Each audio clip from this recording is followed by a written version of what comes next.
Hey guys, my name is Loco Doko, the better looking host of Listen Loco, and you're watching Thorin's YouTube channel. Right, this is going to be another episode of Thorin's Rotations, and this one I'm being rejoined by Ashley Kang here, so of course we're talking about the LCK, and our guest for this one, people probably think I'm going to flame you with D, which I might later on, but we'll start out actually politely since you're Korean. So this is a guy who was a Worlds semi-finalist, destroyed Uzi I's dreams, so he never got to win a Worlds, but, you know, we'll hold that against you, mate. Also was an LEC finalist, played in the FAT, so pretty good resume right there. And now, obviously, he's over on the LCK doing some of the English language broadcast. And also current broadcast as well. Hello, guys. Wadid here. And yeah, as you mentioned, I'm doing a lot of things nowadays, and it feels great, yeah. I'm happy to, have a chance like this to talk with to Western people. So yeah, great. Let's have a great day. Yeah, we appreciate it. You got very good English, mate. So I'm looking forward to it. Should be good. Right, I've got a question actually. Just at the beginning, I want to know about that. So in the West, if you notice, there's not actually a lot of people on the broadcasts who were pro players because most of them become a coach or they become a streamer or something. And if you look on the Korean broadcast, though, as someone who was a big fan of StarCraft going back a long, long time, it's actually the opposite. Like in Korea, by default, the people who are the commentators and the analysts, most of them were ex-pro players and professionals at sometimes at a top level. So is it something you always wanted to do, Wadid? Yeah, I guess I'm just trying new things. I always wanted to challenge something. So I never stop about the challenging new things, so this is one of the thing, and they really wanted to do these commentating thingy and analyst task, so I'm just doing it because I have nothing to do right now. So okay, what about one thing I wanted to ask you is, normally when I've heard stories of people going to LCS or LEC who are Korean players, listen, I'll tell everyone the secret right now. If they go to LCS and they have a contract like people like Someday have, they don't complain because they've got such an amazing contract. Even if you lose, you're just getting paid what we would in English call a king's ransom. It's pretty amazing to become 10th place and get that money. But if they go to LEC where you didn't used to get paid a lot back in the day, I've heard a lot of Koreans actually didn't enjoy it. It wasn't the environment for them, etc. Why have you been able to adapt? Because it seemed like you were always very, very positive. You seem to enjoy your time in the Western regions. Yeah, I mean, the main reason why I went to Europe is I couldn't find a job in Korea, so okay. I just took a new challenge, Sure. I actually did start my pro career at Europe, and that's actually kind of huge challenge because if I fail there, then no one is gonna look at me, because at that timing, Korea was the best, and back in the day, Europe was not one of the best region, considered as LPL, LCK. So yes. I was challenging, and it worked out, in a good way because I didn't afraid to fail. I think that's the main point. And after that, everyone is just looking at Europe and oh yeah, they are actually really great. And I mean, I went to NA2, but that was not my choice, kind of. So it's really hard to talk about it, but after G2, it was really rough for me, because I mean, most of the part was not my 100% pure choice, so I had to deal with it. Yeah, so after that, a lot of things happened, but finally I'm free agent, so I feel really free. Yeah. Oh, actually, do you still want to play as a pro if you could? If you got an offer again from one of the main leagues, would you go? I mean, I actually got offers, even though I failed in promotion match, but I felt like I used most of the energy in LCK promotion match because that felt really hard for me, because I failed so many times after G2 times. So I felt like I need some of time to just develop myself and just improve my individual skill more than just try to get a money, So because my main goal is just try to get a win, not a money, So sure. Yeah, I'm just trying to develop myself during the off season, and I will try it again. Yeah, I never retire, Okay. Right, listen, we'll jump into the LCK thing in a second. I have one last question, actually, just generally about you, which is since you say you do the Korean broadcast as well as the Western broadcast, right? On the Western broadcast, because famously people like Monte Cristo, Papa Smithy, LS have been famous people on this broadcast, and it's for a Western audience, they're allowed to basically be a little bit what we'd call like more edgy than you are on the Korean broadcast. Like, for example, if you watch it currently, LS and Atlas sometimes just flame Korea as a region. Like, they do just say, like, this is why we're not as good as LBL or whatever, you know. Now, I want to know this, right? When you do the Korean broadcast, are you allowed to do stuff like that? Do you have to be a bit more careful? What's it like? Give us, like, obviously, I don't know Korean, so I can't understand what those guys are saying. So give me a sense of what's it like in that sense. Like, how do you describe if a team's playing badly or it looks like they're not as good as LBL? Are you allowed to talk about that? I mean, it was not kind of allowed. It's not like allowed or not allowed, you know. It was just like we are having different culture compared to Europe or NA, you know. So I mean, I try to be more straight because I'm from Europe, right? I'm used to like just talk shit about it and like. And you were born in the flame, people, you know. So like I did that one time on the broadcast, and people actually liked it because no one did that. Because a lot of fans are flaming commentator and analysts because of that, you know. Yes. I don't know why, but like they really want to protect their players, and I don't think they think those player as a pro player that they are getting paid to play league, you know. Yeah, exactly. I feel like they are more shy and like soft, I guess. But I really don't care, you know. I'm from Euro. I started my pro career at Euro, so I'm just like talking shit and like some people are just flaming me because of that, you know. Because they feel like I'm disrespecting the players, but I am actually respecting the players and just looking at the game and not like thinking about the player and human itself. You know, I'm just like judging by the plays and like even I talked shit about Faker, you know. So like there you go. Yeah, I'm trying to be more, I guess, be more like a 50-50, you know, just looking at the game and like, I mean, I like it and that's me. So I don't want to hide myself. It's all right. Ashley, come on. Give us your thoughts on this topic. Because I wanted to know actually what you think as well, because obviously you can listen to the broadcast. Like, I've noticed like what he was saying there.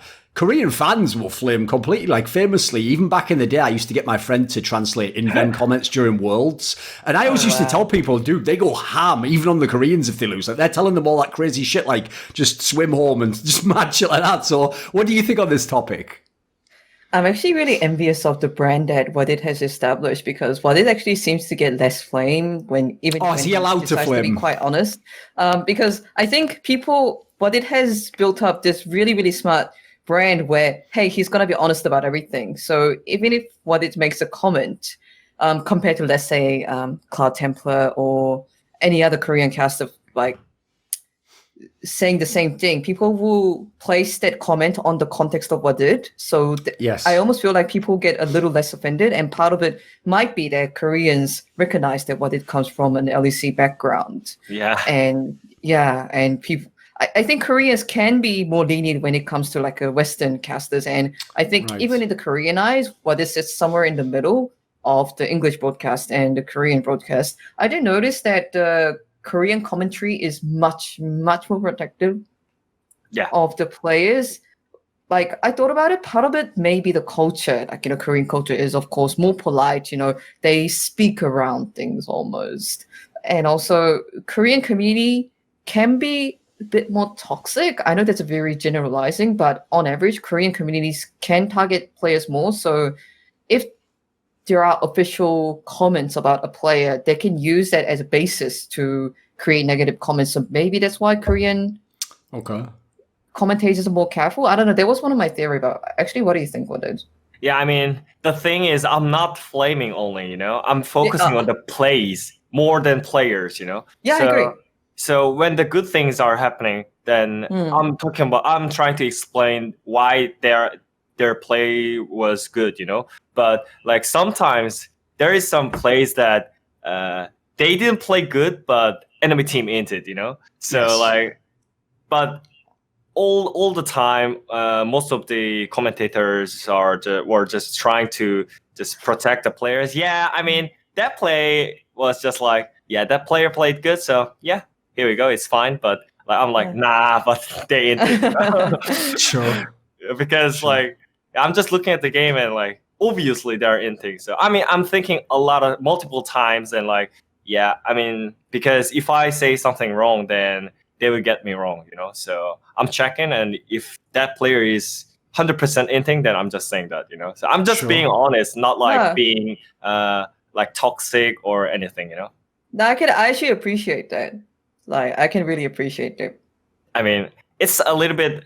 I feel a little bit harder because fans are actually attacking me. So Yeah, of course. Some fans, you know, some I fans. know, yeah.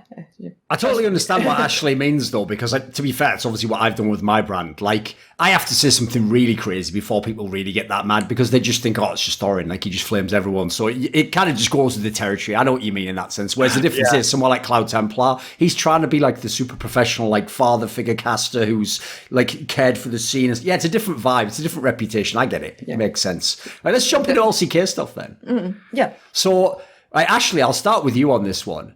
So when we did the first episode of this series, because it was early in the split, half of it was almost like a hype show for Damwon Gaming about how this is finally going to be the time where they break through and they do it and they accomplish all these great things. Right? I have a question for you. Do you still believe that that's the case? Like, do you still see Damwon? Can they be a champion, etc.? Because when I look at them at the moment, I've said this on Twitter, like, I feel like they're the new KT Rolster. They're the team where it's like, I mean, you guys know this in Korea. They're the moment, to me, they have that feeling about them where in Korean culture, they're called Kongs. They're the people where it's like they're good enough to win, but you just know if they're in that big match, they'll find a way to lose it. Like something will go wrong, they'll be unlucky. That's why I say they're like KT Rolster, because that's the reputation that we all have in the West for all the great KT teams. That's why it took Score like 1 million seasons to win a championship. What do you think of where Damwon is at the moment, Ashley? I wouldn't call them Kong necessary, because KT Rolster was, you know, when the roster was announced, it was supposed to be a roster that was going to win the LCK. Several iterations of it, most recently 2017, when, you know, SMAP came in, Def came in, Mata came in, and they built a super team out of several past LCK champions. I think it's several. But Damwon Gaming almost started out as bunch of rookies that performed super well in solo queue and scrims, that the narrative was they were never able to show their full potential on the stage. On several interviews with multiple players and multiple teams, they said, okay, Damwon once again is killing it on the scrims. We have a terrible scrim record against Damwon, Yes. so it's obviously that they do. That's what G2 said at Worlds. Yeah, exactly. And there was like 2018 Worlds in Korea where Wadid brought down RNG. Sure. But that narrative was there even 2 years ago, but it never looked like Damwon was able to transfer their performance in scrim into the stage. The players sometimes quoted nerves, sometimes quoted, hey, like, you know, we somehow seem to play less proactive on the stage, and that hurts our play style, which is to be more aggressive. And I think this 2020 summer split is the first time where we are truly seeing the mythos of 2020 Damwon Gaming. We're seeing the scrim gods on the stage. Yeah. So I wouldn't necessarily say this is like a Kong narrative. It's more like underdogs kind of finally flourishing on the main stage. I mean, I feel 2018 G2 from 2020 Damwon Gaming, you know? They're like, I feel that because, I mean, they don't play Heimerdinger, but it feels like in a ban picks, they already have an advantage, you know? They need to, if you are playing against Damwon Gaming, you have to ban something for the bot lane, but their main part is actually topside, right? So if you ban Pantheon, for example, Pantheon and Ezreal, because they play those champions so fucking well, then all the OP champions or like aggressive champions that Showmaker and Naguri and Canyon can play is like all opened, you know? So it's like dilemma when you're playing as Damwon, you know? So that's, in that case, I feel 2018 G2 from them, you know? Because like back in the day, like when enemy teams are playing against our team, then they have to ban TK, otherwise they're gonna survive on the bot lane or go half-half, or like they have to ban Heimerdinger because they're gonna lose bot lane. But then there is like Aatrox, Irelia, and like Akali, those kind of champions. So in that sense, like I feel similar, you know. So Sure. their team is like really balanced in a good way, and it's good that they have a same goal and they're on the same page, you know. Like I feel it in that game as well. So fun fact is that the support of Diamond Gaming Beryl likes G2. Before the interview started, he actually said that he knows the G2 chant and sang it to his teammates. Crazy. Okay. Because he was another player on Diamond Gaming who first told me, hey, Beryl's a big fan of G2. Right. And he always watches G2 games and comes back to the team house saying, oh my god, G2 play this, we need to try this pick. So, and I knew that team gets a lot of inspiration from LEC in general and try to be one step ahead when it comes to like finding the OP champs on meta. So yeah, there are some parallels going on. I mean, I also definitely agree with Wadid about like the vibe being similar, because the other thing that's similar with Wadid is like if that G2 won, just like if Dam1 wins, it's all just the top side of the map gets all the credits. The mid, the top, the jungle. It doesn't matter what the ball in does, right? No credit. I mean, yeah, obviously, you know.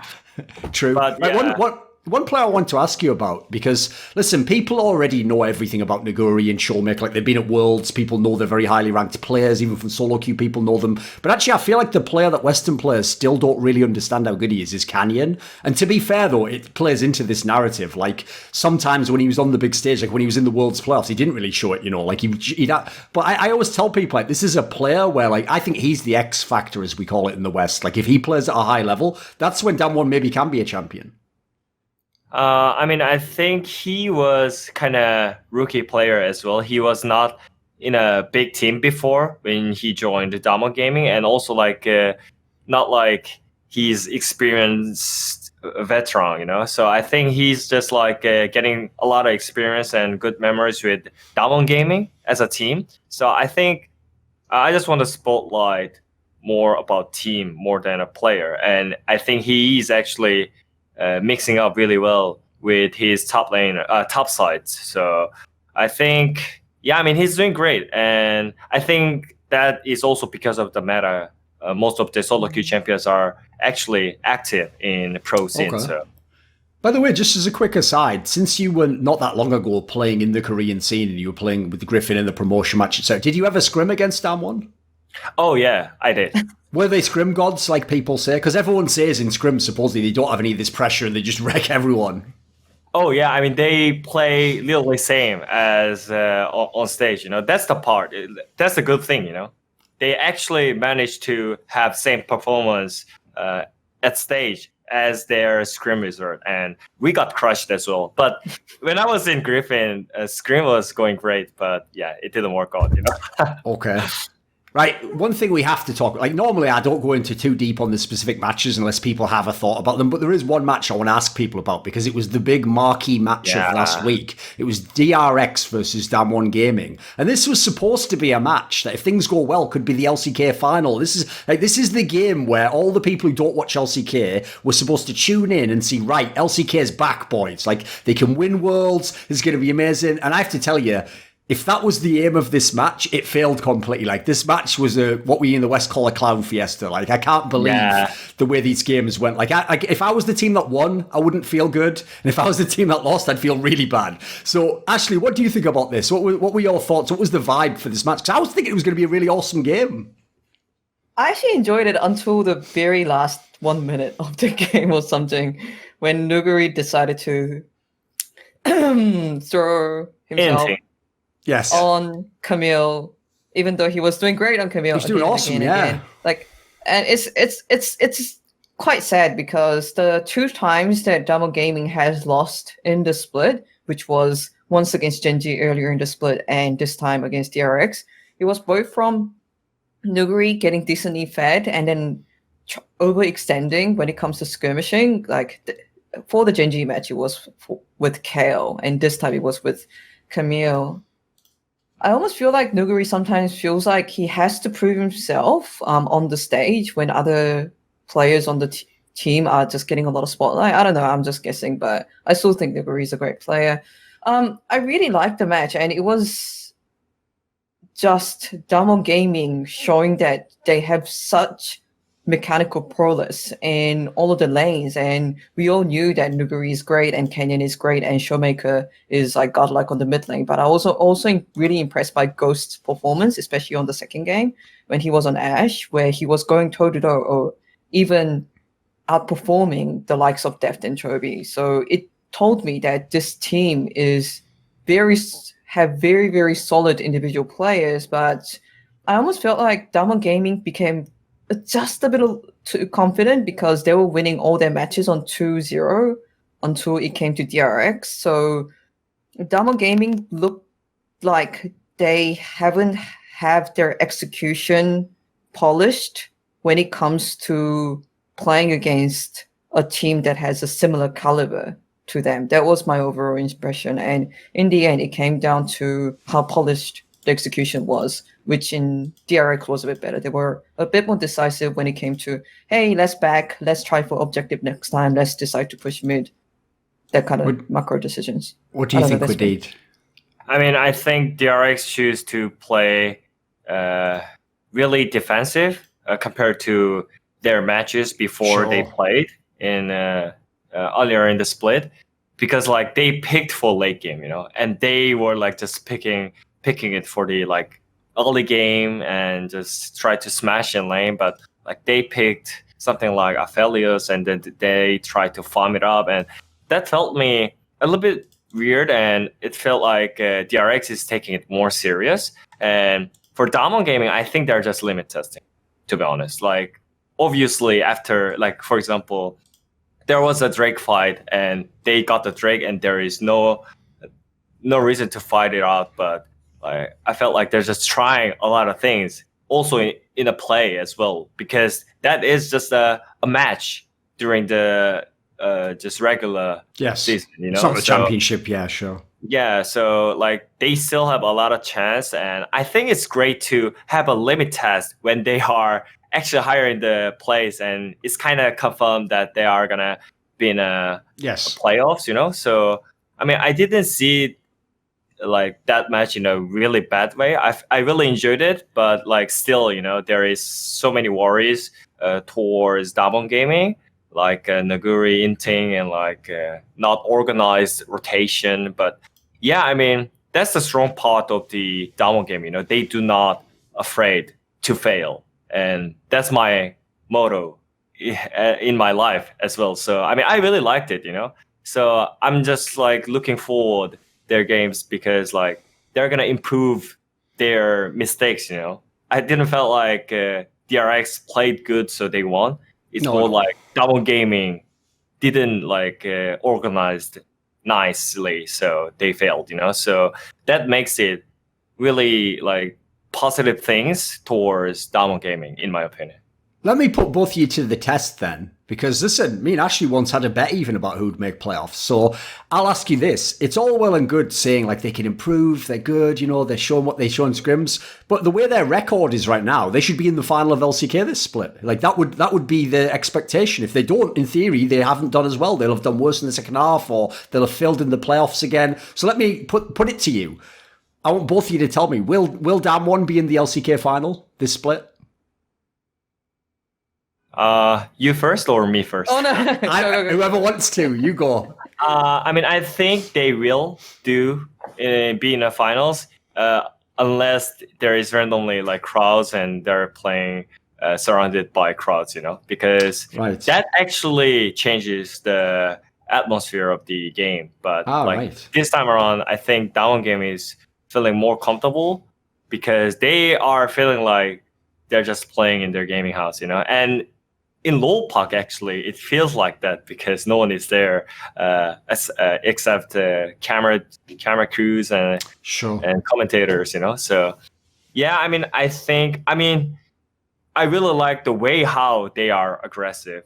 I mean, they're not just like stupid aggressive. They know where to fight, and most of the games, they know where to fight. And the good thing is they didn't lose to bottom tier teams, which means they are actually considered as a big team. Because sometimes, like for example, T1, they lost against Dynamics even though they won against Gen.G. And I think if you are big team, it shouldn't happen at all. Because the structure of the game is completely different when you compare compare top teams and bottom tier teams, you know? And when I see a Damwon Gaming versus bottom tier teams, it feels like always so one-sided. They know how to snowball, and the winning plan is completely on another level. And yeah, and this split, it felt even huger, larger. I mean, I guess like it's like tremendously different because they were just crashing all the teams in 20 minutes, you know? So yeah, I think in that sense, Damwon Gaming should be in finals, yeah. What do you think, Ashley? I think that the highest chance of that happening is Damwon Gaming finishing the regular summer split on the first place and directly qualifying to the finals. I think that is the most likely scenario to happen, even though DRX beat Damwon Gaming and currently in the first place. We also look at the match history and see that Damwon Gaming, as Wadid has mentioned, is crushing all the lower tier teams on a very quick 2-0.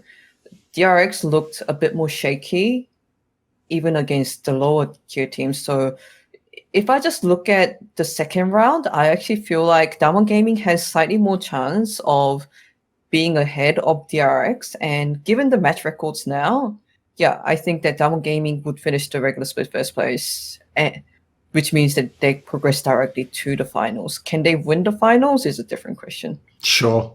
Right, one thing I will say, we'll move on to another team now, but just to close up the Damwon topic, I want to just mention that since I've always flamed Zephyr a lot when he was a pro player, when he was a coach, because I thought in like T1 he was doing some terrible drafts. I've got to give him credit, actually. Like, Damwon looks the best they've ever looked, and he's the coach, so props to him. Like, he actually seems to have done a good job here. Right, to shift over, what we'll do is we'll just talk about a theme that comes from our discussion here, which is Dragon X. So Dragon X is actually my favourite team to watch in LCK because they are the one that plays so aggressive and they try to abuse all the champions that in theory you're not supposed to pick, but just still dominate the game if you have good players. But I agree with actually what Wadid was saying there. Like, I thought it was very strange the way they played this Damwon game because they weren't the Dragon X I expect. And sometimes when I see that, especially if it's against a team that I know has a reputation for being amazing in scrims, it makes me wonder if when they scrimmed Damwon, they were just losing and so they thought, right, our usual style doesn't work. Because even though they won this game, like I said at the beginning, I don't feel like if I won this game and I'm Dragon X, I could feel great. Like, I couldn't be like, right, this means I am the best in LCK, like I'm going to win. Like, this game actually, even though it was a win for them, kind of showed a lot of weaknesses, I thought, in them. So what do you think, Wadid? What do you think of where Dragon X is at the moment? I mean, I think it's more about pressure. Like, when it comes to big match and when they play against like top 5 teams, they always just randomly change their draft. Like, just whole game plan is just changed because, like, I don't know why. I think that is the main part, main problem, the pressure, So even though they were really good at just pressuring all the games and, like, as I mentioned, like good in a stomping in a laning phase, they just randomly choose to play for the late game and more safety way, And I mean that's just. I think the wall that they need to break through, because with that kind of strategy, I don't think they're gonna ever contest the wars, So okay. I might actually quote 2 interviews I've did recently on Korizon Esports YouTube channel. Sorry guys for the shout out. Because I recently had a chance to talk to both Chobi before the Damwon Gaming badge and Deft right after winning against Damwon Gaming, and they told me really interesting thing about the drafting phase of DRX, and I don't mind sharing it because they told me about it on the record. Chobi said that even though CB Max wants Chobi to play Zoe half the time, he was the one who's pushing for the more radical picks such as Gragas and Morgana. And if you just look at the paper, you will be assuming, hey, it's CB Max who wants to try out all these crazy the individual players who seem to have opinions about what they want to play, and also those opinions are getting through. That's the first thing. And the second thing is when I talked to Deft right after Diamond Gaming, he actually sounded a bit depressed because multiple players on DRX have told me that Deft actually controls the drafts a lot. He often gets the final say, and Deft looked really stuck between individual players on DRX raising their hands up and saying, hey, I want to play this and I want to play that. And Deft wanted to believe in them because he knows that the individual players on DRX are so capable on executing them.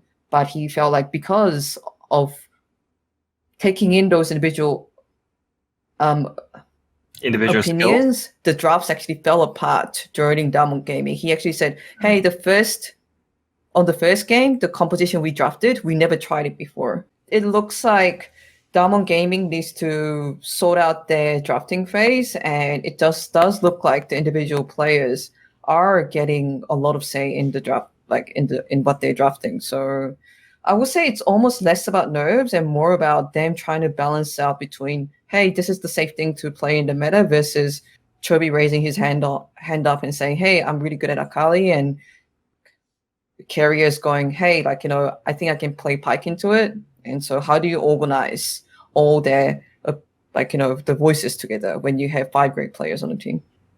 Okay. One thing I want to ask about is in the Korean scene, when people comment on Dragon X or in the past Griffin, like what is actually the reputation of CV Max? Because in the West, a lot of people, even when his teams were the best, often criticized his drafting and thought he was doing like weird drafts that don't make sense, or like these are non-meta champions, or sometimes the composition famously in Griffin would be very unusual, even if they would win the game with it. So what do Koreans, how do they usually react to CV Max's drafting? I mean, they always want to share his ideas and the draft with the social media, I guess. Like he's doing a lot of Insta lives and like streaming as well. That's kind of a new thing for Koreans because most of the head coaches are just like really closed and like really boring, It's usually about keeping things secret as well, right? They usually don't want to give information like that out. That's cool that he does that. Does he give out proper like info? Like this is why we picked this champion and this is what we were going for? Yeah, I mean, he literally said that like it's in some matches like, yeah, guys, it's my bad. My draft is just horrible, so do not play my players, And like I think that is good, and I think he's really open-minded and try to be like strict in a good way, After the situation happened in Griffin, and Griffin is right now, I think they are the lowest rank, and I mean after that everyone is just like saying that CV Max was the main part of the Griffin, not the players, So I think they are respecting more than before, especially when he made a great spring split, and he is making a great summer split as well with rookies, so that makes him better. And everyone is respecting it in Korea, I think. Okay. What do you think, Ashley? I do agree with Wadid because when CBMX first got this roster together, people were questioning whether this team can go into playoffs. You had Prosik, who was literally streaming on his own PC a month before he became a starter for DRX. You had Dorn, who wasn't a notable player when he was back in Griffin.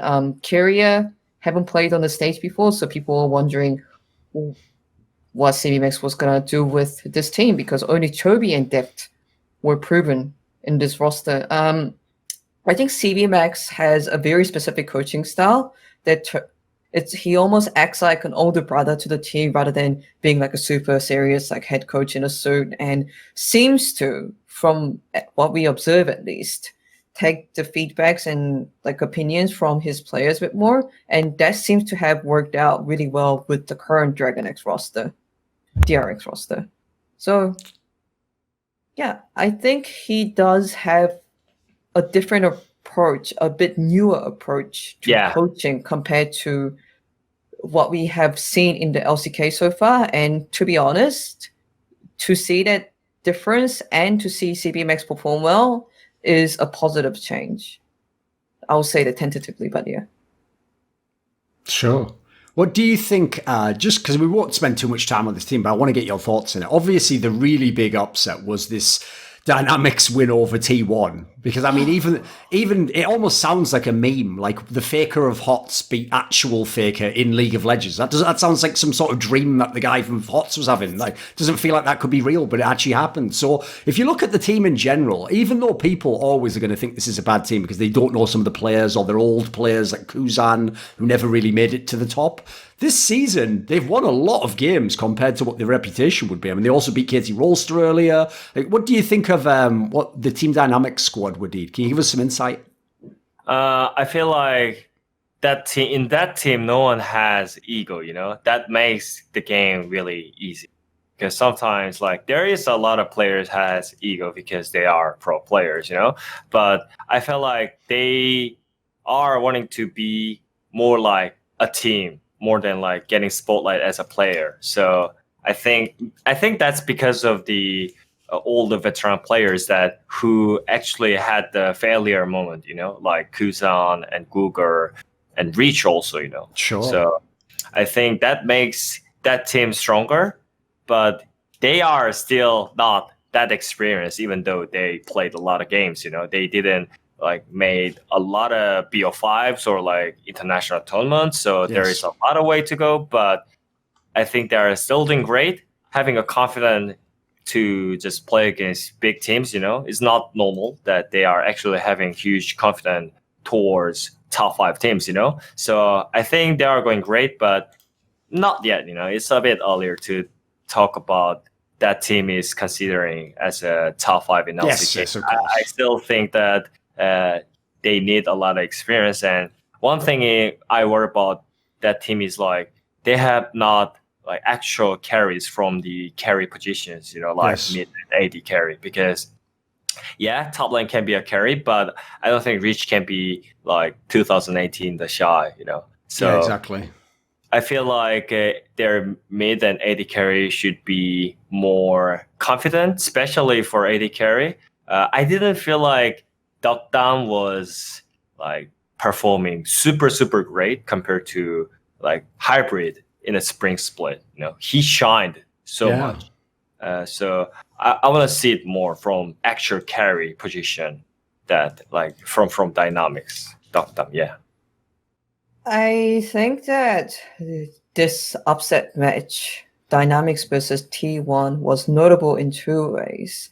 Number one, Team Dynamics finally managed to defeat one of the higher ranked teams because, you know, they lost to Gen.G, DRX, was it even Africa? They beat T1, so it showed that Dynamics is not just, hey, we just stomp on teams weaker than us. And also, I think it was notable because Duckdam actually was a carry. He was a notable carry almost for the first time in the summer split. You know, he was playing Israel against Teddy, and you know he was going toe-to-toe against Teddy. Oh, why? You're smiling. I mean, I actually do not agree because they were getting stomped in lane. Like that was horrible laning phase. Like he was getting stomped by Aphelios and Thresh, and they also got solo kills. So I don't agree with that. You know, I don't think that the Azure deserved the POG as well. Oh, because I think that's the Guger who was playing so fucking great in that game. I would still say there was this like potential for Duckdown to be. I mean, still, yeah, I guess. Yeah, compared to the rest of the summer split. How do we go with that? Compared to the earlier part of the summer split. I think he was doing great in the earlier part, you know. Oh, but, really? Like, the more game goes, like he was kind of struggling to find his position, you know, be supportive for the top side, or like he would be a carry role. But yeah, identity crisis. Yeah, I guess you know. Yeah. Sure. I don't know. I think this that match was almost T1 really disliking objectives rather than do I truly think that Dynamics completely outperformed T1? T1 almost kind of outperformed themselves. So the question going into the Oh, my heart is beating as I say that. The question for Dynamics going into the second round of the summer split is whether they can truly beat one of the stronger teams in the LCK with their own performance rather than the opponent team having a bad day or a bad read on the meta.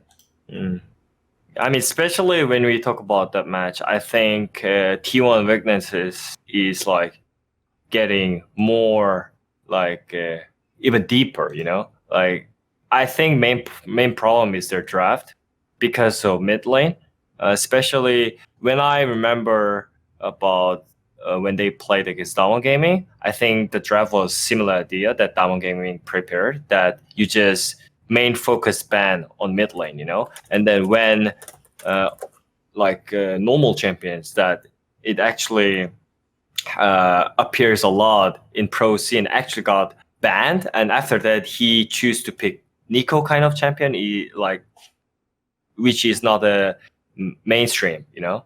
Yes, so off meta. and then after that he couldn't perform that well, and similar thing happened in Dynamics match as well, you know. They focused on mid lane bans, and Faker decided to play Lulu mid, and it looked nothing special, you know. So yes. I think that's the main problem for T1, and then that is like getting more spotlight.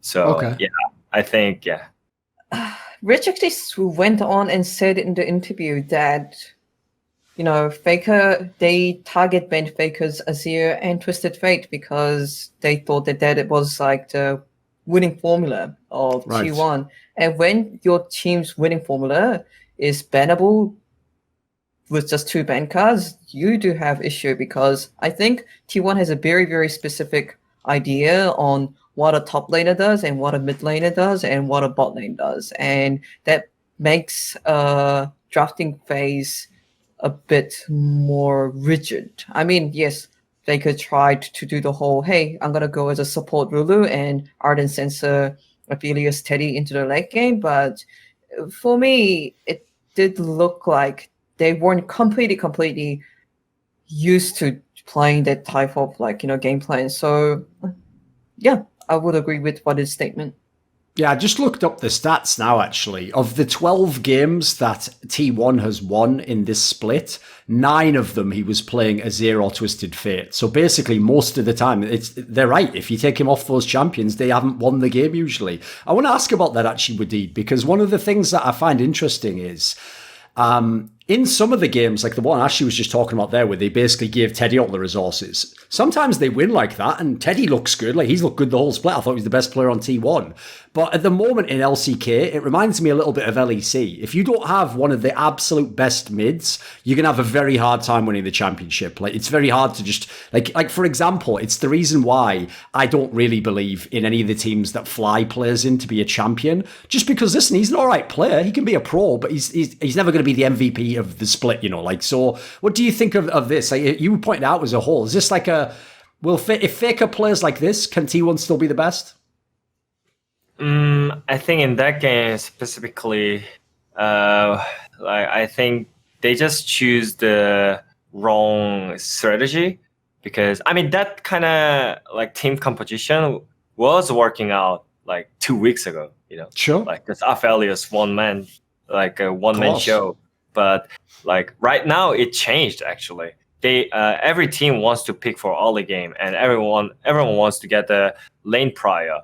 Because the benefits that you get from the early game, you know, even like for the first Drake and second Drake, everyone is starting to contesting it, even though it's not giving that much. It gives a lot of pressure towards enemy team, even though it's like 1 stack or 2 stacks. So I think they're just like be more classic, but I think in this time around it's old and pretty like timed out strategy, you know. So I mean, this whole strategy that they prepared against Diamond Gaming was just not that great in my opinion.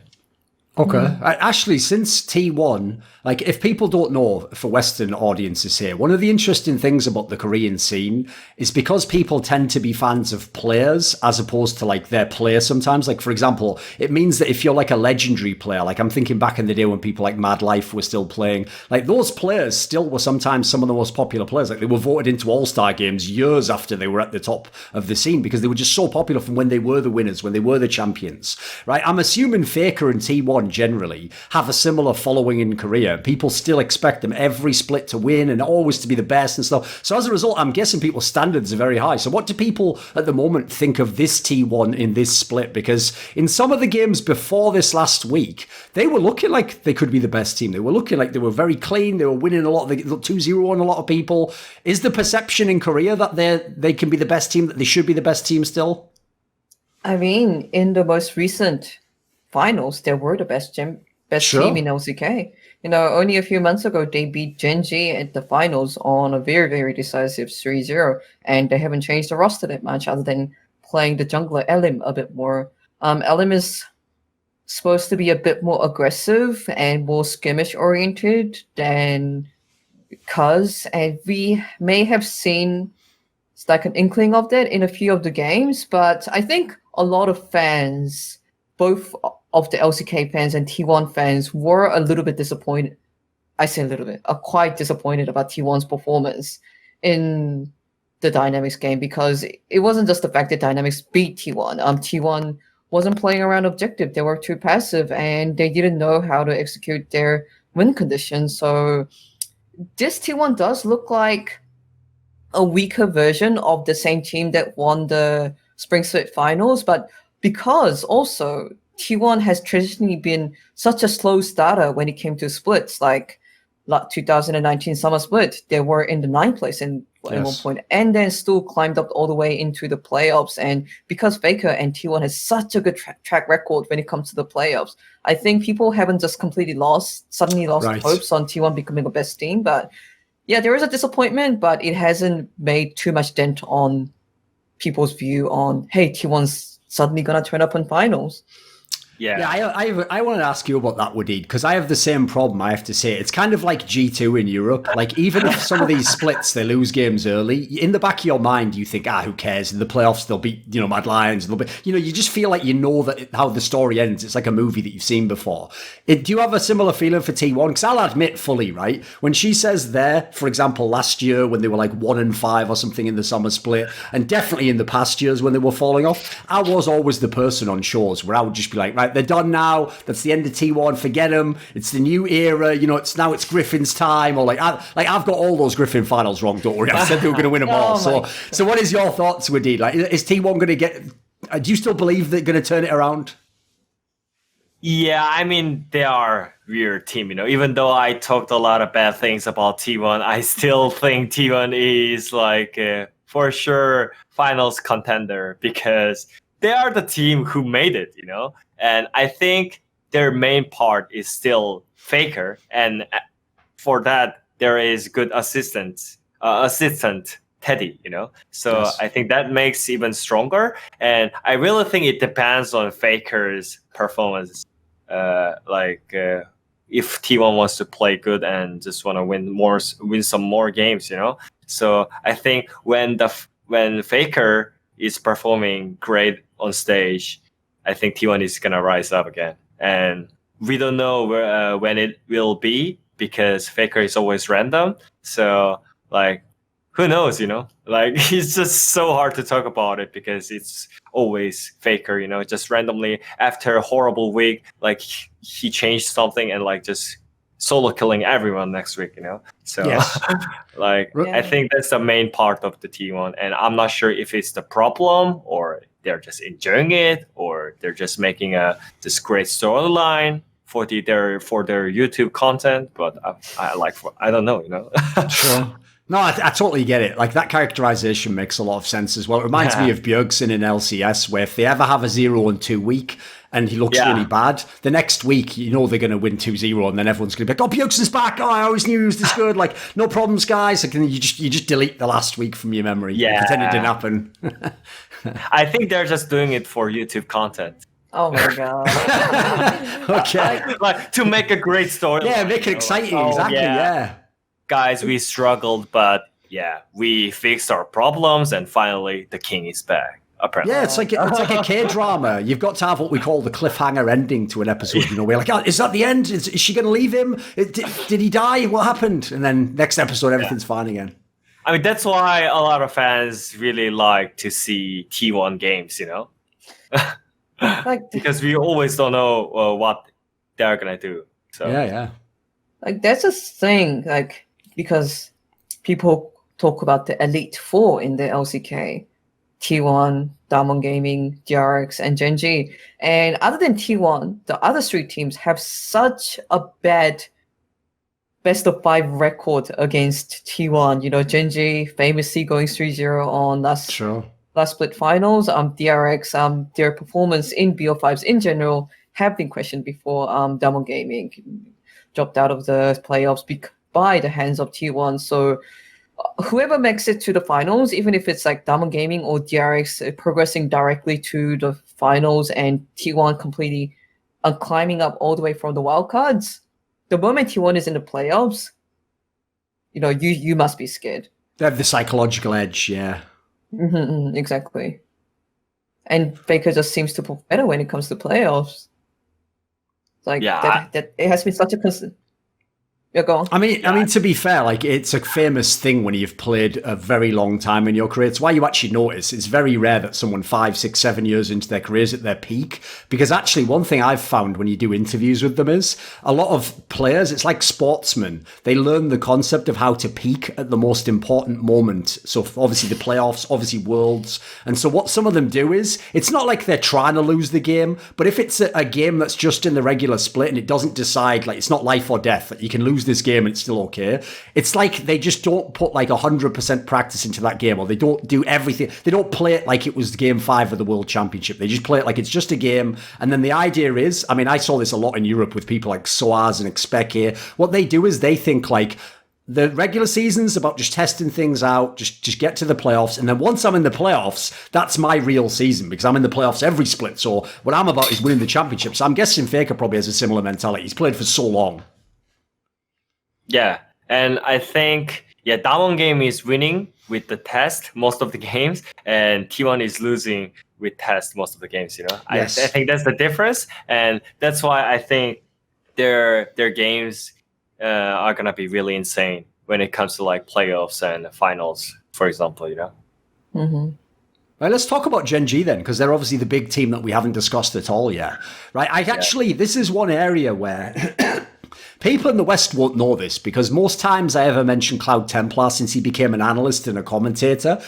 I mean, listen, Wadid, I do it for YouTube as well. I flame him, right? Because the problem is he always has this approach where he always talks like okay, he always talks like he's Moses in the Bible, and he went up to the top of the mountain and talked to God, and he's come down and he's got all the laws and he knows everything about the world. Like, guys, this is the way the game is and this is what I've discovered. And the problem is, right, the reason I usually flame him is because in the last couple of years, even though he has great analysis of the meta and things that are happening, his usual conclusion is like, for some reason, Korea just isn't winning. Like, I don't know what LPL's doing. It doesn't make sense. They're just doing random things and they're just beating us, guys. I don't know why it's that. And I always think like that he's got a different read on the meta. But one area this split that I really enjoyed his analysis was when he did his analysis of the top teams. Because one of the things he said about Gen.G that I thought was a really great point, actually, when I was watching the matches, is he said, as a team, his kind of take on Gen.G is that their jungle mid obviously can be very strong, Clid and BDD.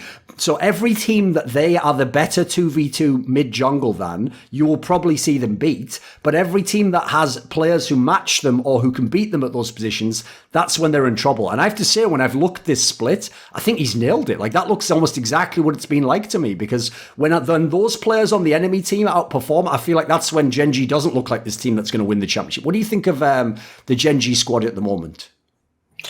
Yeah, I mean, their schedule, I mean, they played against T1 when T1 was struggling, and they just got crashed. I guess like they just throw the game for no reason. Because I mean, there is a reason. Obviously, I think it's pressure again. So I think Gen.G, I don't want to talk about their gameplays because their gameplays are just so great, and I think their other game plan is, I think, they were the best in Spring Split, and I think it's similar in Summer Split. The way how they approach the other games global, I think it's really clean because of their mid jungle synergy, as you mentioned. But yeah, I mean, when it comes to like you're playing against the top 5 teams, I think that's mainly because of T1 and DRX is following that already. And I already talked about it so many times. And like there is pressure, so you change your gameplay style from like normal what you did in like a regular split. So it's like getting harder and harder. And I think it's all about mental problems and just how to deal with huge pressure when it comes to like huge match, you know. And I know that like Gen.G, in Gen.G there is like no like actual leader that who can lead to the in the actual victory. players, you mean? Yeah, I think the actual player is missing when it comes to mentality and when you think about the leadership, you know. I would agree with what they did on the the mental edge thing, because I think I mentioned this on our previous episode. Like, you look at this roster on paper, and they should be going to the LCK finals. Yeah, they're amazing. Yeah, like you got Cled, who was like the MVP of the split. Was he MVP of the finals last year? You got BDD, who is by many quoted as the best mid laner in the LCK at the moment. Like Rascal, who actually looks like the most stable player in the Gen.G squad at the moment, when you did not expect it. Ruler, fucking world champion.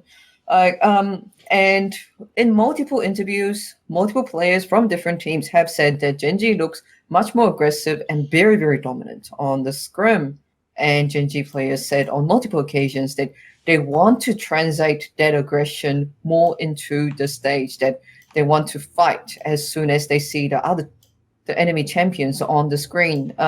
They have faltered, but they are quickly becoming more used to expressing this aggression on the stage. Like, I personally wish that they would experiment a bit more, even like what Damo Gaming and Dragon DRX is doing at the moment. But still, I like this newfound aggression in Gen.G, but there seem to be some mental block that is happening, because looking at the form of Gen.G and T1 at the time that they clashed, Gen.G should have won that match, but it simply did not happen. And Gen.G has 12-0 recent record against T1.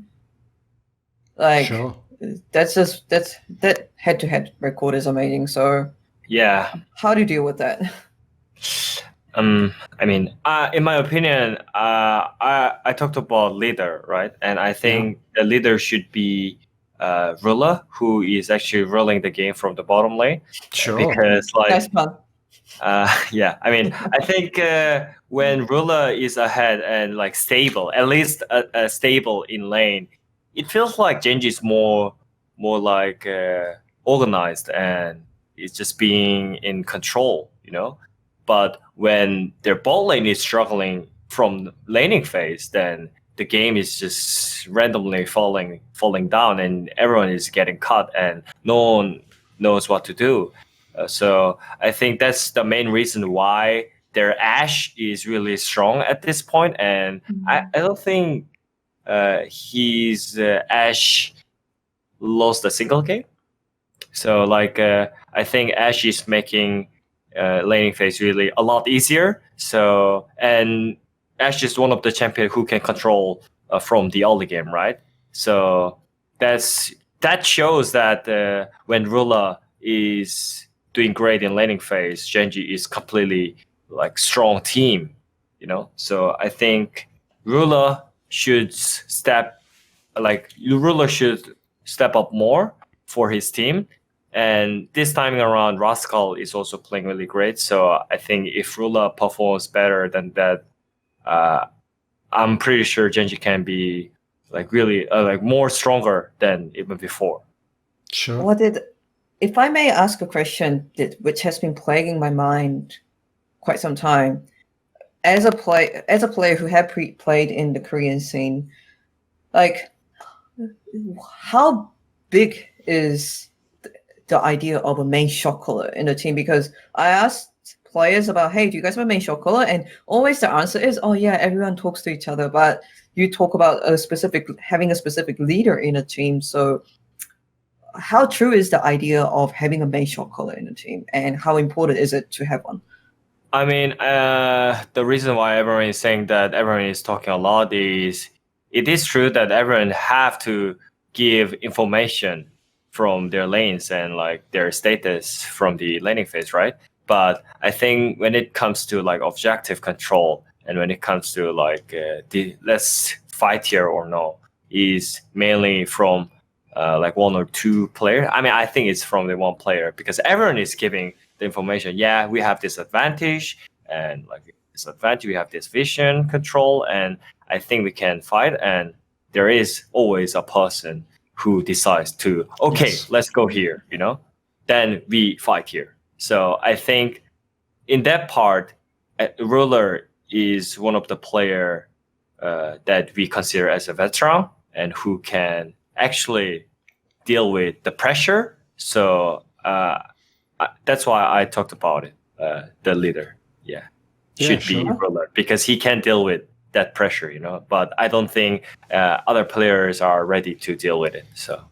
Okay. Okay. It actually makes me wonder in general about the Gen.G team on the leadership aspect, because I actually kind of agree with what Ashley was saying about the roster. Like in the spring split, the reason I thought this was going to be the best team in LCK is because I thought they put together the best roster. Like they looked like they had really good players. Basically, the only position I was questionable about was Rascal. And actually, I think he's gotten better as the years gone on. He looks quite good now. So, but the problem I have is this. They already kind of let me down in the spring finals, like she was talking about. Like it wasn't even that they just lost; they got completely wrecked. Like they looked like mentally they weren't in the game. But then, even worse, the thing that's worried me is then we had that shocking move where Edgar, the head coach, just left the team and just stood down completely. Which so at the moment, their coach is just one of the coaches below him who's been temporarily promoted, and we don't even know how long that will be the case. So like I was actually very shocked by that. Like I thought what would happen is, you know, they would lose the spring final, but you would think, right, that's a challenge, you come back, you try to be even better in the summer, and you overcome that. You beat T1 if you meet them again. But it seems like in general in the team they're lacking a bit of leadership overall as a squad, because I thought Edgar was a very good coach. He has an amazing track record in his history. Look at all the things he accomplished. Yeah, I mean, I feel like there is always inside problem that you cannot see it from the outside. Sure. Know?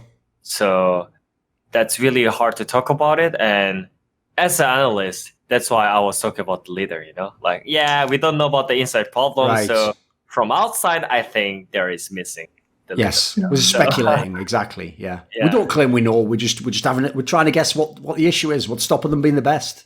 Yeah, I agree. What do you actually think overall? And when you earlier said, Ashley, that some people consider BDD to be the best mid laner in all of LCK, I want to ask a question about that, because again, I'm always interested in how different regions, what their perception is of who the best is, which player's good, who's doing better at the moment.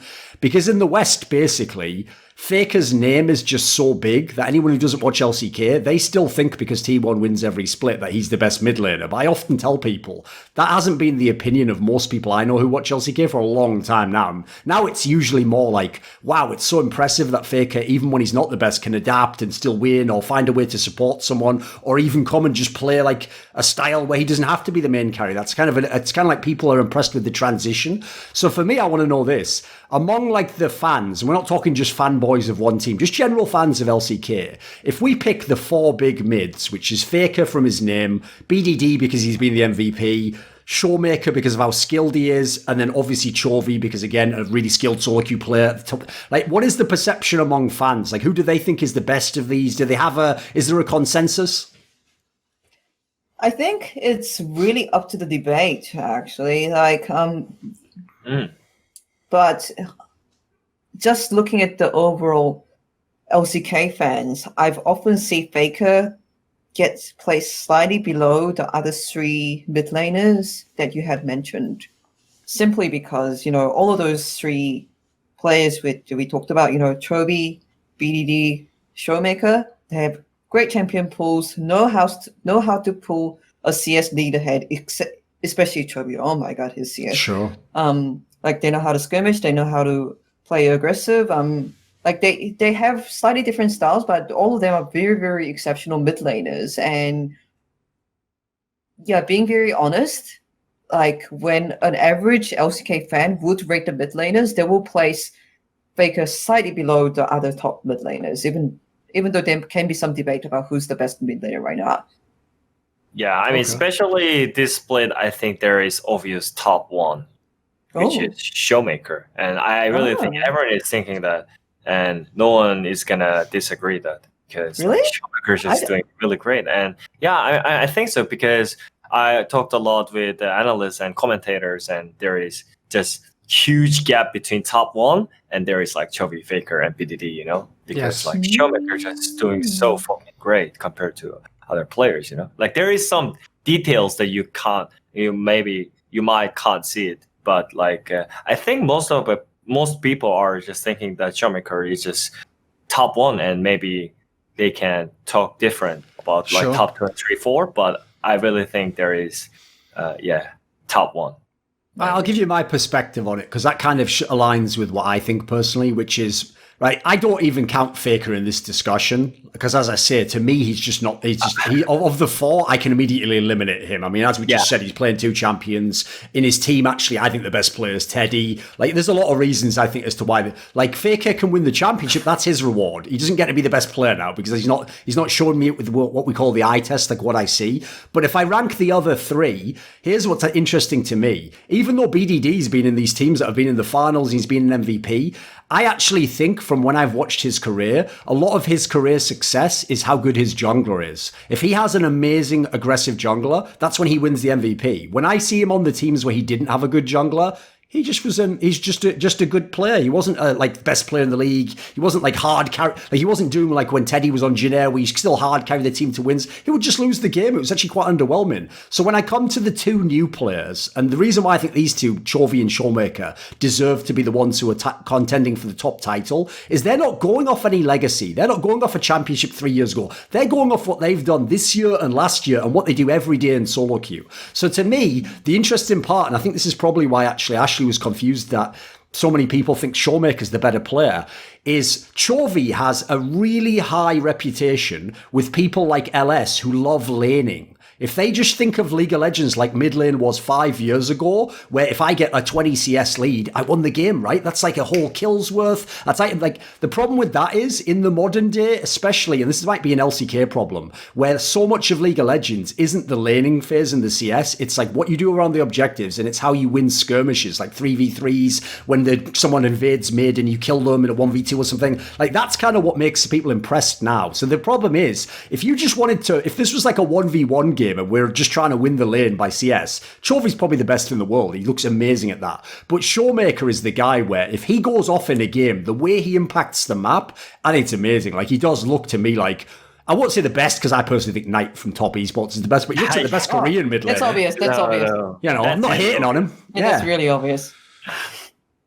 I don't think any Korean fan would flame us for saying that Knight is the best mid laner in the world at the moment, even if Wadid decides to translate. Oh, that's cool then. Yeah. Yeah, I agree. I mean, I completely agree with your point, and that's why I think Showmaker is just top 1 at this point, you know. And I mean, because Chovy sometimes he looked like tilted in some games, you know, like he tried to carry his team, but his team is not following him, so he died so many times randomly in a random position. So that kind of situation actually rated Chovy like bottom, like lower than Showmaker, you know. Like okay, I'll just be a devil's advocate and make some arguments for Chovy because do it. Like I would, if someone put a gun on my head and asked me to rate between like Showmaker and Chovy, I would actually say Showmaker, but I think Chovy is really close. Number one, yes, Showmaker makes a bigger impact around the map, but Showmaker's jungler is Canyon and Chovy's jungler is Persik. Even though I think Persik has developed really well as a jungler, I think Canyon is... That's a fair point, yeah. Smurfing around the rift right now. He is so good at what he does. He's so methodically gifted at impacting every lane and in every given situation. And I think Showmaker actually offers something slightly different from the other mid laners. When I think of Showmaker, I think of more mages, but with Chovy, I actually think of more bruisers and assassins. Like, he almost plays like a top lane. And when I see him, like sometimes inting, like as what it says, like, going too deep as Azir, for example, he is playing like someone who is too used to playing assassins and got drafted a mage champion. Like, still, like, there are some edges to smooth out, especially when it comes to what champions you play and whatnot. But I think what Chovy offers is slightly different from the other mid laners that we have discussed, like such as like Chovy's performance on set mid, for example. So if DRX abuses that difference a bit more, I think we're gonna see something really unique. So what if we have Showmaker mid and jungle faker and top Chovy then? Jungle faker. That's the dream team. He's trying to make a dream team. Isn't that a dream team? He's trying to make a silly dream team, isn't he? Yeah. I mean, you said that like he's playing more like bruiser and playing more like aggressive, like a top lane. Oh, Chovy top lane and mid Showmaker. Oh my god, that is like the dream team. Faker jungle. Yeah, that would be fun. That is like the dream fucking. Yeah, I will say since you were playing devil's advocate, I'll give you my counterpoint to that. I agree with you. Since people often do view, like I said about BDD, jungle is like a 2v2 mid lane position. In that scenario, you have to also look at who the jungler is. So I agree. I think Pyoshik is much worse in this particular case than Canyon. But I will say this as well. Last year, I saw Chovy play the entire year with Tarzan, who I don't care what anyone thinks because he was relegated. I bow down to Tarzan. I think he was like the best jungler in the world. I think he was just too good. And I think actually, he's someone I think is one of those players who deserves to be a champion, even though he never won the championship, except he never did. So my problem with that is Chovy also kind of played the same way even when he had Tarzan. Even when he had the jungler who controls the map and knows where the enemy is, he still didn't roam everywhere and didn't go and make his impact. That's why I say I understand why people who are viewing it in a solo queue sense. I get why they hype Chovy, because if you just want to have the laning phase is perfect, then after that, if it's solo queue, if you lose, you just blame everyone else. I was the fucking AD carry. Look at this, I was ahead in CS, I was 2 kills up. It's like he does that at pro play, it feels like. Oh, speaking of Tarzan, it really hurts me every time I watch his solo queue stream. And I'm watching him smurf on the Korean solo queue, I'm like, this guy should be playing on the LCK. Of course, yeah. But anyway, is there a reason why he's ever given, by the way, as to why he doesn't? I know a lot of people thought he was going to be an LPL this split, or that an LCK team would pick him up. Did he just not get offers? I mean, obviously, I think he got some offers, but we are not sure about it. But we can imagine that their deals were not going great in a good way, So okay. Yeah, I mean, I guess that is the problem, and I really think he's gonna get a team really soon because of his performance. There is no doubt still, even though he failed, I think there is a lot of teams who really wants to pick up Tarzan, And yeah, when we talk about it, I agree that Chovy has Pyoshik in his jungle, and Showmaker has Canyon, which is better than Pyoshik at this point. But yeah, I mean, Canyon was also from he's also from nothing, So I think it's kind of similar, and it's from mid lane who impacts most in the jungle when it comes to mid jungle synergy, So I think that's why I rate Showmaker higher than Chovy. What was the point you were going to make there, Ashley, about Chovy after we were talking about that part? I was just going to add that I would actually say that his playstyle changed quite a lot since his Griffin days. Yeah. He's actually impacting a map much more. For example, when was that game when he went to the top lane as LeBlanc and got triple kill or something? That is an example of how Chovy does play more map wide in the DRX, especially in the summer split. And yes, Chovy, Tarzan, the entire Griffin roster did not win any finals, but again, that's going back to I would say that the mentality edge that we talked about when it came to Gen.G played a big part in it. yeah, we discussed the fact that Gen.G, looking at the paper, should be going to the LCK finals at least, but we also know that Gen.G hasn't been quite living up to the expectation that was set when the off-season ended, and it could just be the same thing when it comes to Griffin in the LCK finals when they met SKT again and again. And that didn't quite work out, did it? True. Right, let's talk about KT Rolster then. It's the other team I wanted to talk about on this episode, right? Wadid, just give me your thoughts on this squad, because coming into the split, because of how many times in the past they've had big names and haven't done anything, actually it didn't seem like anyone had any expectations. But as they started to go with the split, especially when they brought Smeb in top lane, people started to get interested again, started to follow them. And then they had this really weird game recently where they did the Smeb support because he's playing Maokai, which, here's the weird thing, even though they won the game, I just don't believe they're ever going to play like Smeb support versus any real team. So I don't really know if I can even count that towards what they've done. Where do you think KT Rolster is at right now? What is this team like for you? I think the main reason why KT looks weird is because of their health conditions, especially from Tushin. Like, he's actually sick, like seriously sick, So he was not part of the team for I heard it's almost 2 weeks and 3 weeks because of that. I'm not sure if I'm allowed to say this, but yeah, I mean, he was he did get discharged. He did get discharged. Oh yeah, so I mean, he's sick, So I'm not sure we should talk about the performance, when the player is not there, and that makes even harder for KT roster, in my opinion.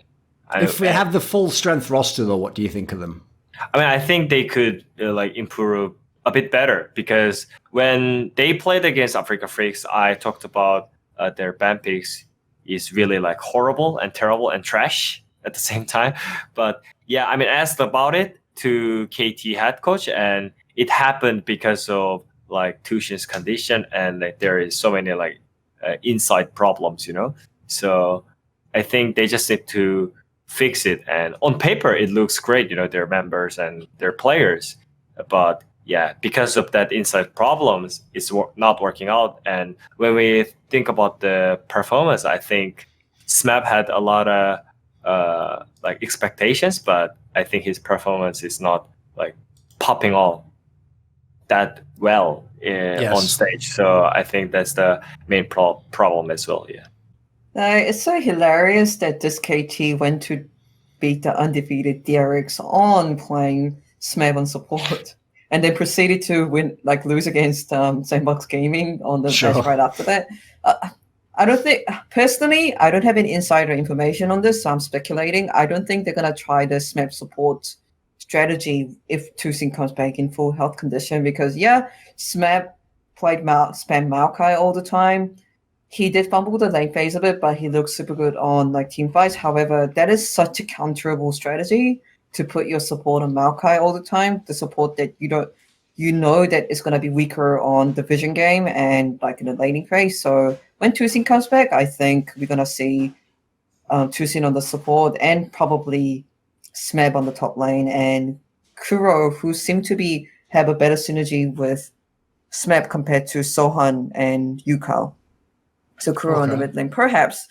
My biggest question is, can KT have a better standing than Africa Freaks? It's so confusing because KT looks like they know the meta perfectly and know their game plan perfectly in one game. And their game plan is usually protect aiming at all costs, and then in the next match, they completely fall apart. So I actually don't know what to expect of them. That's the one thing that I'm really lost on. So I'm actually gonna throw the ball to Wadid. Do you think that this KT roster is going to perform better than Africa Freaks in the second round of the summer split? I mean, I don't think so, because there is a missing player, So, I mean, if they had all 5 members for whole time, then I would think that can actually happen. And I think it's 50-50. But at this point, it feels like it's really one-sided. I mean, that's just unlucky and unfortunate situation that he is sick. That's why it's really hard to say. Yeah, sure. I mean, one thing I would say is this, First of all, one of the problems I have with the current KT Rolster is the position that it's not he's always played the worst, but the position I think is just obviously the weakest is jungle, is Bono. And the problem he has right now is if you think of the champions that this guy was even good at, they're not the champions that he's getting in the meta right now. Like he wants to be on stuff like Elise or Lee Sin or Jarvan or so. He's just not getting those in the draft. Like he's going to be playing, unfortunately, Trundle and champions like this, which just doesn't suit his style, in my opinion. So that's a trouble thing already. And then secondly, even though I actually have always been a fan of Tucson, if he can come back full strength, yes, it makes the bot lane a good team. Like I think then they become strong. But the problem I have is, like I was talking about this the other day on Summoning Insight when we had Zazel from Evil Geniuses on, who's a support player. And what I was asking him was, if you look at a lot of the top teams, this is in LCS, not LCK. In LCS, a lot of the top teams are the teams with the best bot lane, but there were a couple of teams near the bottom of the league that still had a good bot lane. So I said, like, is there a way that you have to set up the game before the bot lane becomes useful, basically? And he thinks basically that unless you can unlock the support so that he can make roams, he can do things like that, you're not ever going to get the bot lane dominating. Like the AD carry isn't going to carry the whole game 1v9 because it's just not the game at the moment right now. Like he'll just lose. Like the other players, like mid has to be important, etc. So when you say that, the problem as well is, again, like I think if you look at the champion pool that Tucson plays, they're more like an amazing lane duo, in my opinion. Like it's about like, let's get to the position where we carry the game here. So I don't know if they can actually activate that really good bot lane in the games in that sense. So if I had to answer that, I would say Freaka Freaks would be better because I actually like some of the other players that Freaka has. Like I think they're basically every position except maybe mid, I think is pretty good. I mean, I agree that the KT bot lane is, I think they're a really good bot lane, but they are not using their advantage that well towards the top side, because like the way how they use the champions, and you talked about the champions that they are playing mainly, right? And yeah, and when you think about it, I think Africa Freaks is like really balanced in a good way because of the mid lane meta as well. You can play whatever you want on mid lane. Yes, it's good for fly, yeah, sure. Yeah, so I think mid lane, they try to make mid lane 50-50 always, and I think because of that, Fly's confidence got increased, and that makes it even easier for Africa Freaks. It's really good that Keen doesn't have to 1v9 every single game, because Mystic can carry as well. Sure. Do you have any thoughts on this, Ashley? What's your thoughts? Nah, I guess I'll agree. Like, just a reminder that in LCK, being the top 5 team means pretty much everything because of the playoff system. Sure. And playoff system is a gauntlet. It's like 2 or nothing. Unfortunately, I am doubtful if either Africa Freaks or KT Rolster can seriously challenge any of the top 4 teams, especially if T1 decides to step up a little bit, please. But yeah, it's like Africa Freaks is looking like a more and more solid team. And it is true that the meta is also favoring them right now because Fly is very meta dependent. But right now he's got a meta where he can play pretty much Karma or like just his face all the time. So if this meta doesn't drastically change and Zoe and perhaps Karma stays playable champions of the mid lane, I think they have enough carries and enough intelligence on the team that they will take the 5th spot, the wildcard spot in the LCK playoffs for the summer split. What do you think of the Africa Freaks here, Wadid? Because, I mean, one of the things that I find frustrating about watching them play is, I know Keen's had some problems, like he started off super hot and then he cooled off a little bit in the spring. But when he's on his game, Keen and Mystic look like they are contenders for best players at their positions. They can carry the whole game. But even so, Africa Freaks doesn't win as many games as you'd think, having such great players. So what do you think of their team overall? Is there something with the balance of the team? Is there a player that you're questionable about? What do you think? I think the big change that they decide coming into this split is just fixing their jungler. They're using Spirit only, but in the spring split they tried with Dread. Dread a lot of times, but yeah, I mean, I think they just realized that they just need more supports for their carries, because they have Keen and Mystic. So I think that is actually helping them a lot, that they have just 5-man strong roster in their games. So yeah, I mean, that's just main change, you know. Actually, is Mystic actually getting hype from the Korean fans? Like, are they glad that he came to LCK instead of just staying in LPL for so long? Well, like, I wouldn't say glad, because when Mystic went to LPL for such a long time, I think Korean fans almost kind of forgot about Mystic in a way, because Koreans almost call it a bit of a hubris. Don't watch other leagues that much. Right. Especially the LPL, because LPL runs at the same time as the LCK, and we haven't had Korean commentary in LPL. Even right now, I don't think so. Oh, okay. Now he's here. He's definitely in a conversation as the strongest, one of the strongest contenders for like who is the best AD carry in Korea. Yeah, I mean there are several contenders, but Deft is not Deft. Mystic is almost always like discussed there. I wonder what it would look like if Affiliates suddenly drops out of meta. It's something that hasn't happened for the last 6 months or something, ever since he got released. But Mystic is one of those AD carries who really, really excel on Affiliates. But I've also seen him do amazing things on Ashe and Kalista. So yeah, I'm personally glad that Mystic is in LCK right now. It's just really good to see so many great bot laners performing in LCK right now.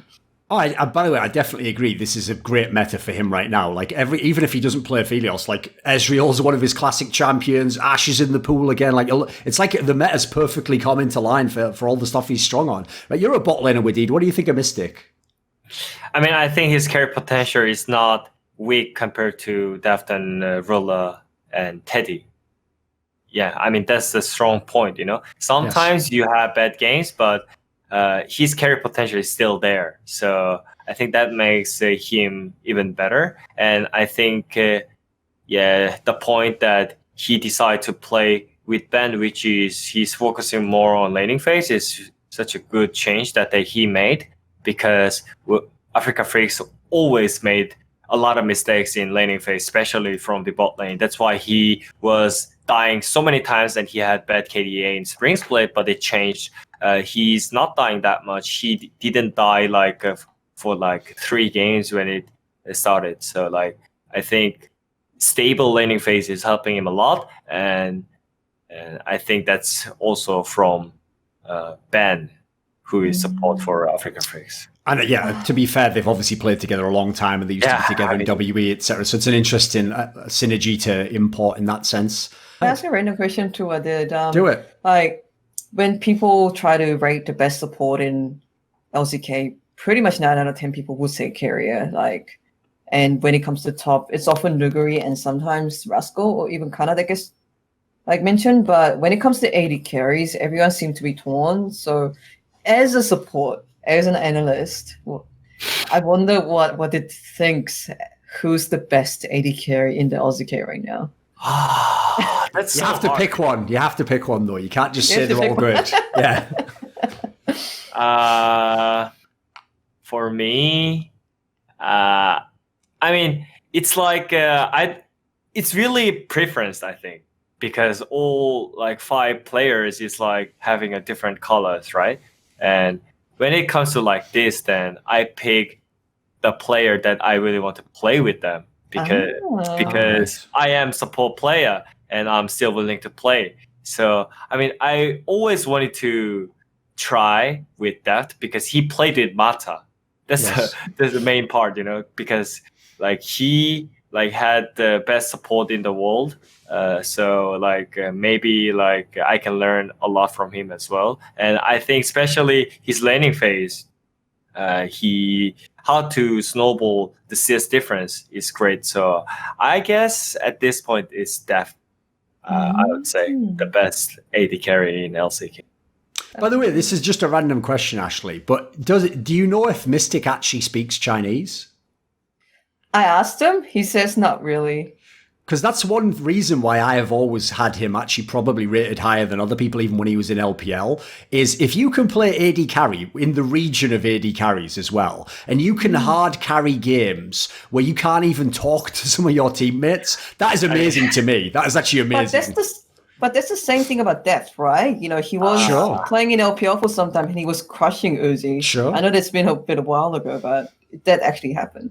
Yeah, I mean, that's you know, in impressive. team game as an AD carry, there's nothing. I mean, almost nothing to say about True. about the game. You know, the only thing that you have to talk is, I have flash, I have no flash, I can go, I can't go. That's all. You know? No, I don't mean in terms of him talking to them. I mean in the sense of understanding what they're telling him, though. Like, if you're the AD carry, you have to rotate around the map, or sometimes you have to hold the mid lane while someone goes somewhere else. Like, if I couldn't understand my teammates, like that's like playing. That's like when you hear these stories where like Knight gets to #1 on LCK of Korean solo queue when he definitely doesn't understand Korean. So it's like that's amazing to me. If you can do that without understanding anything people are typing or talking, that is impressive. That's a very impressive feat. I mean, that's why you have support as your partner. Exactly. Yes. That's why it was always smart they gave him a Korean support as well. Exactly. Yeah, I agree.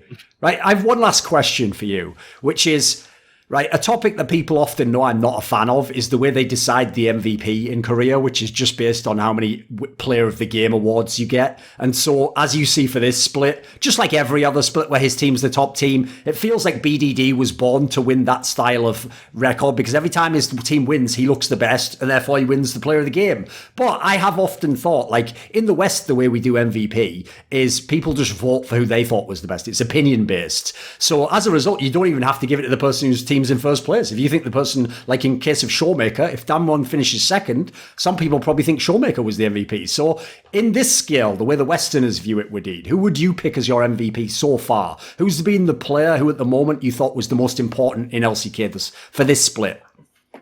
It's Showmaker. There's no doubt. I mean, it's just like he's the player who showed up. Like there is huge gap between him and other players, you know? Yes. And yeah, I mean, that's just all. Like every time when you have great mid laner, the game feels a lot more easier. And his performance, especially in Summer Split, is just on another level. Like I personally think. Who do you pick, Ashley? I almost feel like I got my words stolen out my mouth because I would have also picked Showmaker. Like, even though we discussed other great players in the split at the moment, and like, yeah, BDD could be mentioned, even Carrier, but Showmaker seems to be on another level when he comes to performance. Like, it's so difficult to maintain 2 accounts and like not one, let alone 2 accounts in the top of the Korean Challenger solo queue, and Showmaker's been doing that for a very extended time, and he doesn't just pop off, he also looks consistent. It actually looks like his form is continuing to peak as we speak. Like I can't think of a single game where he looked like he was falling off heavily, and he's also playing such a variety of champions. So right now I have to go with Showmaker. I think that would also be fitting if he actually did. When he won't in this case, because like with the way the ratings go, like he'd have to win so many games at this point in time, and BDD has a big lead over a lot of the big names we're putting forwards. But that's also one of those scenarios where, even though for so long in Dam1 everyone thought Naguri was the best player in the team, that would also just be fitting. Listen, as someone who's a fan of top lane carries, that's also the life of being a top lane carry, which is that if you win because your mid lane is playing at your level, he just wins the MVP and you don't get to, because that's mid lane. It's the most broken role in the game. Always has all the impact, gets all the champions. It's unfair. It's unfair if you're a top laner. I'm telling you, it's unfair. But that is also just life. That's life. Yeah, I mean, that's why mid lane should get more spotlight, you know? Mid lane is literally everything. He is getting vision. He is also roamer. He is getting like all the things at the same time. And yeah, I mean, it's just mid lane, as you mentioned. Yeah, okay. Do you want to add something in, Wadid, like some sort of a shout out or say something like you've got your YouTube channel or something? Oh, yeah, true. I mean, I'm doing my own YouTube channel, and there is also English subtitle, even though I'm mainly talking Korean. I'm trying to like connect with Western fans because I'm always thinking that like I want to go back to Europe, you know, because that's where I burned as a player, you know. Maybe me as a person, I burned in Korea, but me as a player, I burned there. So I just want to prove myself that I am still great because I'm from Europe. So yeah, I mean, big shout out to all the Euro fans. Yeah, 감사합니다. Thank you. This video was kindly supported by Jack Hanna, Dean Tanglis, Soliko, Bobby, Spencer Green, Istar, WhattaThings, Xinged, Alexander Rao, Tobias Bernasconi, JDubs, the Puyallup Tribe, Jensen Goh, and of course, a special thanks goes out to my main man, Jerky's Minion. Would you like to suggest a topic or a guest for my content? Maybe you'd like to ask a question in one of those monthly video AMAs I do. Do you want teasers? See who the upcoming guests are for my work? Maybe you want to be part of one of those donator discussions with me each month. Well, if so, put your money where your mouth is and join the Scrilluminati today by the description box link to Patreon below.